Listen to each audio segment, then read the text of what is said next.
Victoria Hunter, and we are in week 1 of our microbiology class. And for this week's video, I'm going to be doing lab preparation, showing you some of the contents in my lab pack, my calendar, and also I've boxed up my solutions for refrigeration. And lastly, I will be showing where I'm going to be doing most of my labs. Okay, so let's get started with the lab pack first. Lab pack. And I'll just show you a couple of contents that we have here. We have a couple of packs of gloves. We have a pack here that has a couple of things like yeast and markers, and there's some solutions in there. We also have some candles. And then we're gonna go to a few more. We have goggles. Of course, we need those since we're doing experiments. We have some more, these are more powdery, and they're mannitol, fructose, and glucose. That should be very interesting. We have some cups here. Don't want to touch those because they're supposed to be sterile. We also have like some loops. I was reading about that. Some loops that have to do with our experiment. We'll be working on that next week. We have some gloves in here, a mask in that one. We have some solutions here. Let me see one. We have iodine and a few others. Some violet. We have a box here. I haven't really messed with. Oh, it's yeast. Some more yeast. We also have a roller. We have this apparatus here. Not quite sure what that is yet. We will be learning very shortly.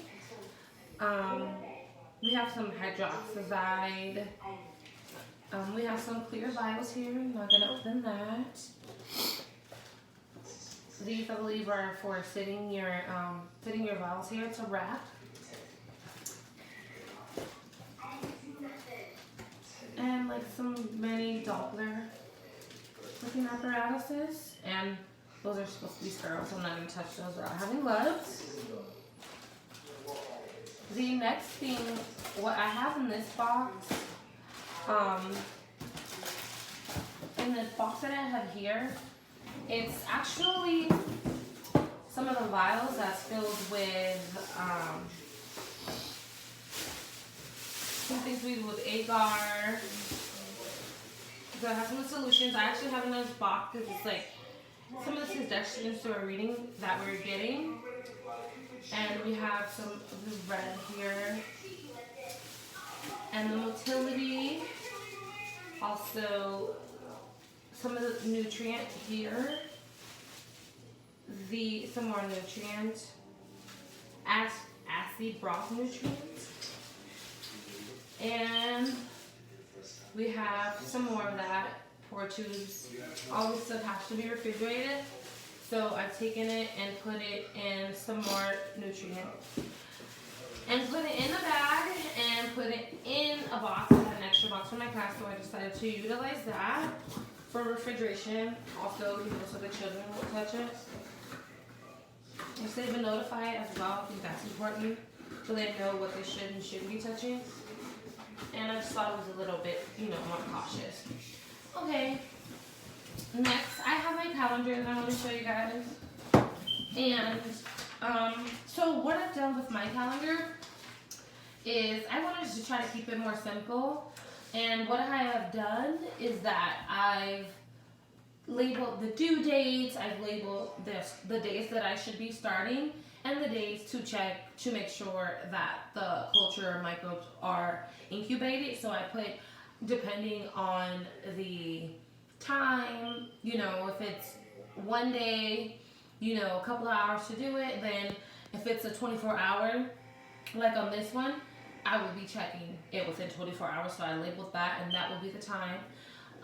Knowing that it could be a little bit different, being that sometimes it might take one more day. So I would, instead of 24 hours, maybe I would try to check it. If it wasn't viable, then I would check it the next day.